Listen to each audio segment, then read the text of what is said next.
अशा प्रकारे जे वर्ण व्हील आहेत सगळं आपण कट करेली जात, म्हणजे वर्ण शेंडा काढली जा आणि त्यांना जो फायदा आहे आपले खूप चांगला प्रकारे, म्हणजे आहे जे आपला पुरा मजमाई लागेल होतं वेल आपण या पुरा कट करत आणि जे झाडवर चढवलं त्या बी कट करले जात आणि सुंदर प्रकारे आपली जी चवडीने जी क्रिया आहे किंवा ज्या गोष्टी आहेत अशा प्रकारे दाखवू शकता तुम्ही। खूप चांगला प्रकारे शेंगा आणि तुमले कोटेज येल दाखवा नाही दाखवू शकता तुम्ही। अख्खा येल आपण कट करेली जात अशा प्रकारे आपण येल कट करले जात, म्हणजे आपल्या झाडले बी कपाशील बी अडथळा यावा नाही आणि जी हवा यावं जे ती बी हवा चांगल्या प्रकारे येईल।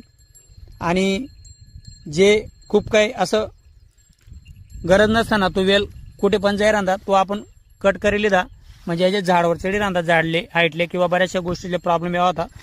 आता सेपरेट झाड बी उगे आणि जे आपली चवडी किंवा ज्या चव्याला आल्यात त्या बी आपल्या सेपरेट उजे आल्यात आणि व्यवस्थित प्रकारे आपला चवीनं पीक बी आणि कपाशीनं पीक बी चांगल्या प्रकारे पुढे चाली। कारण हे येल आपण कट करानंतर आता झाड पूर्ण मोकळं होईल आपलं दाखवू शकतो तुम्ही। अशा प्रकारे आपलं जे काम आहे ते पण आपण आपला वारमा जर लायलवी ते व्यवस्थित प्रकारे कट करेले वाले वरना ज्या चवीनं शेंडा येतात त्या कट करल्याला काहीच हरकत नाही।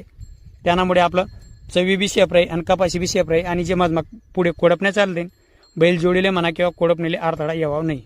आजचा व्हिडिओ जर आवडणार होई तरी आपल्या यूट्यूब चॅनलले सबस्क्राईब करा, बेल आयकॉन घंटीले क्लिक करा आणि आपला व्हिडिओ जास्तीत जास्त शेअर कराना प्रयत्न करत जा। इंस्टाग्राम फेसबुकला पण लाईक फॉलो आणि शेअर करा। आजचा व्हिडिओ मा कपाशीमध्ये चवडी लागवड करेल होती त्याबद्दल माहिती दिलीच, तरी भेटूत आणखी अशीच एक नवीन माहिती आणि एक नवीन ऊर्जा आणि नवीन जोश मा। तोपर्यंत जय कांदेश, राम राम मंडळी।